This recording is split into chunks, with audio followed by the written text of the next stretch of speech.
महात्मा गांधी, सुभाष चंद्र बोस, सरदार वल्लभ भाई पटेल, जवाहरलाल नेहरू, इन सब के बारे में हम थोड़ा बहुत जानते होंगे।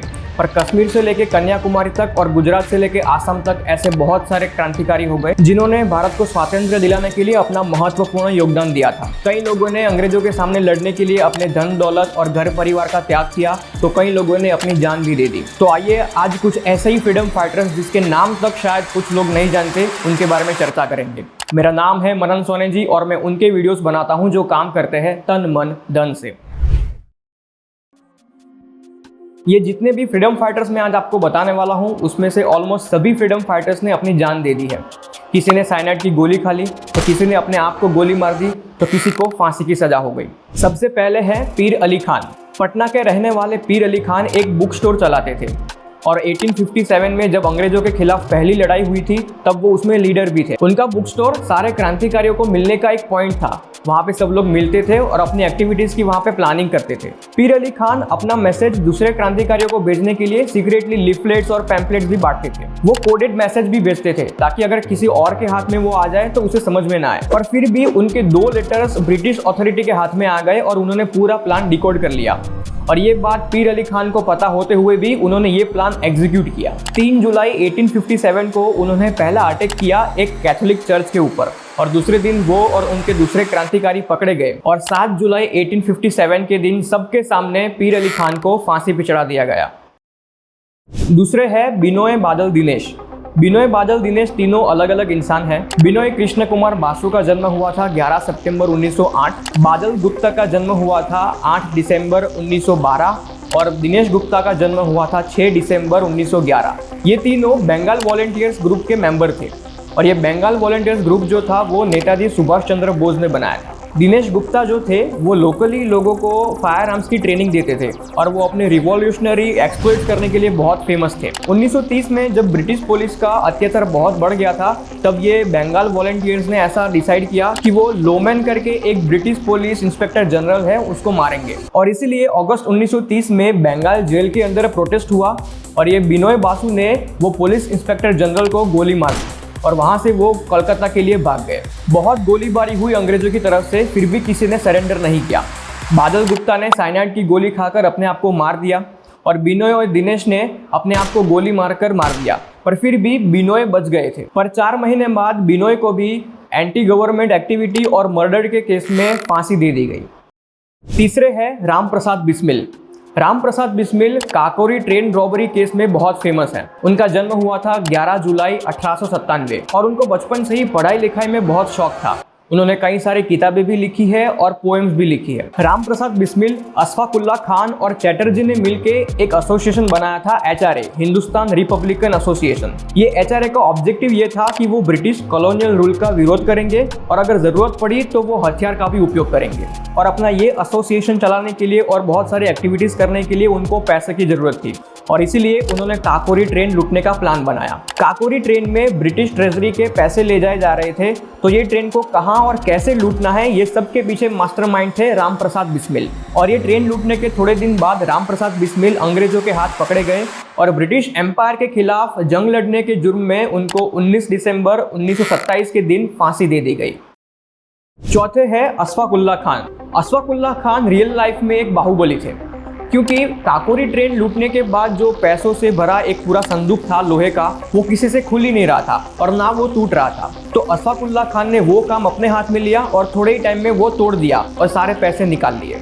और ये काकोरी ट्रेन लूटने के बाद वो वहाँ से सक्सेसफुली बिना अरेस्ट हुए नेपाल चले गए और वहाँ के डाल्टनगंज मतलब अभी के झारखंड में वो 6 महीने तक रुके और वहाँ पर उन्होंने क्लर्क की नौकरी की। पर फिर से वो अपनी पॉलिटिकल एक्टिविटीज़ करने के लिए वो अजमेर आ गए और अजमेर आकर अपने एक दोस्त के वहाँ रुके और वही दोस्त ने उनको धोखा दिया। और ब्रिटिश पुलिस अभी भी काकोरी मूवमेंट के लोगों को ढूंढ रही थी और इसीलिए अशफाकुल्ला खान ने अजमेर से अफगानिस्तान थ्रू सोवियत यूनियन जाने का प्लान बनाया और वो दिल्ली में पकड़े गए क्योंकि उनके दोस्त ने ये सब ब्रिटिश पुलिस को बता दिया। और 19 दिसंबर 1927 के दिन राम प्रसाद बिस्मिल के साथ साथ अशफाकुल्ला खान को भी फांसी दे दी गई। 5वें हैं सुखदेव थापर। लुधियाना पंजाब में पैदा हुए सुखदेव थापर ने अपने कॉलेज टाइम से ही HRA Hindustan Republican association join कर लिया था।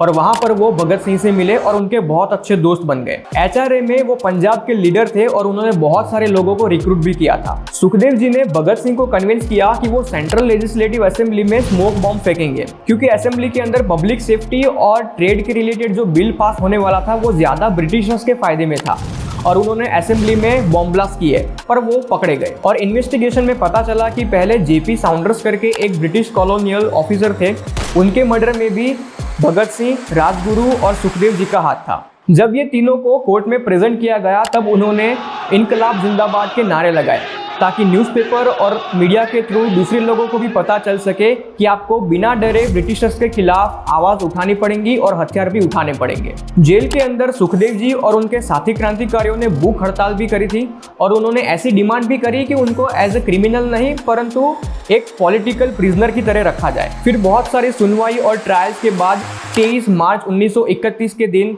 लाहौर जेल में सुखदेव जी, राजगुरु और भगत सिंह को फांसी दे दी गई। छठे है वांचीनाथन अय्यर। वांचीनाथन अय्यर सबसे पहले तमिलियन थे जिन्होंने फ्रीडम फाइट में पार्टिसिपेट किया था। 1910-11 आजू बाजू जब ब्रिटिशर्स भारत के हर क्षेत्र में अपना दबदबा बना रहे थे, तभी पौंडीचेरी ही सिर्फ एक ऐसी जगह थी जहां ब्रिटिशर्स का रूल नहीं था और वहीं पे वांचीनाथन ने आर्म्स ट्रेनिंग ली। तिरुनेलवेली में उस टाइम पे विलियम एशे करके एक ब्रिटिश कलेक्टर थे और वो डिस्ट्रिक्ट मैजिस्ट्रेट भी थे, जो स्वदेशी मूवमेंट को सपोर्ट करने वाले को जेल में बंद कर देते थे और उन पर बहुत अत्याचार भी करते थे। जेल में उन लोगों पर उतना अत्याचार और टॉर्चर होता था कि उन लोगों को अलग अलग बीमारी होने लगती थी और वो जेल में मर जाते थे। और उसमें वांचीनाथन के गुरु चिदम्बरम पिल्लाई और सुब्रमण्यम शिवा भी शामिल थे और इसीलिए वांचीनाथन ने विलियम एशे को मारने का प्लान बनाया। विलियम एशे एक दिन अपनी फैमिली के साथ ट्रेन से जा रहा था और तभी वांचीनाथन ने उनको वहीं पे छाती में गोली मारकर उनकी हत्या कर दी और वहां से वो भाग गए। बाद में वांचीनाथन की डेड बॉडी मिलती है जिसमें पिस्तौल उनके मुंह में थी और वो पूरी खाली थी। बाद में उनका एक सुसाइड लेटर भी मिलता है जिसमें लिखा था कि वो सनातन धर्म को रिस्टोर करना चाहते थे, इसलिए उन्होंने ब्रिटिशर्स को मारा। 7वें और 8वें है खुदीराम बोस और प्रफुल्ल चंद्र चाकी। खुदीराम बोस का जन्म हुआ था 3 दिसंबर 1889 में वेस्ट बंगाल में और प्रफुल्ल चंद्र चाकी का जन्म हुआ था 10 दिसंबर 1888 में बांग्लादेश में।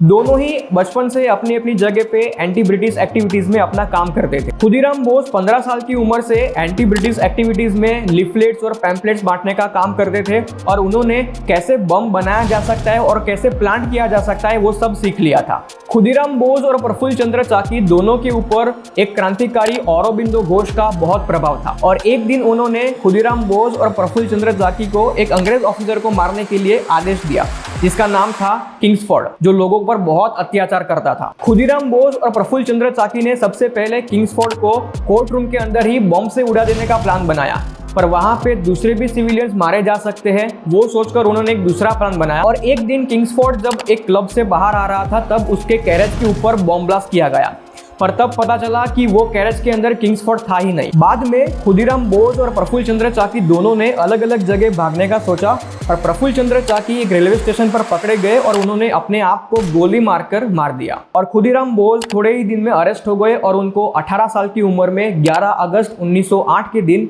फांसी दे दी गई। ऐसे दूसरे कई सारे फ्रीडम फाइटर्स थे जिन्होंने अपनी जान दे दी थी भारत को स्वातंत्र्य दिलाने में, पर आज शायद उनको कोई नहीं जानता। और अगर आपको कोई पर्टिकुलर स्वातंत्र्य सेनानी के ऊपर पूरा वीडियो चाहिए तो मुझे उनका नाम कमेंट में लिख कर बताइए। और अगर आपको भी कुछ नया जानने को मिला हो और अगर वीडियो अच्छा लगा हो तो प्लीज़ लाइक कर दीजिए, अपने दोस्त और फैमिली ग्रुप में ये वीडियो शेयर कर दीजिए ताकि उनको भी अपने फ्रीडम फाइटर्स के बारे में पता चले। और चैनल सब्सक्राइब कर दीजिए और मुझे इंस्टाग्राम पर फॉलो कर दीजिए क्योंकि मैं ऐसे वीडियोज़ बनाते रहता हूँ। मेरा नाम है मनन सोनी जी और मैं उनके वीडियोज़ बनाता हूँ जो काम करते हैं तन मन धन से।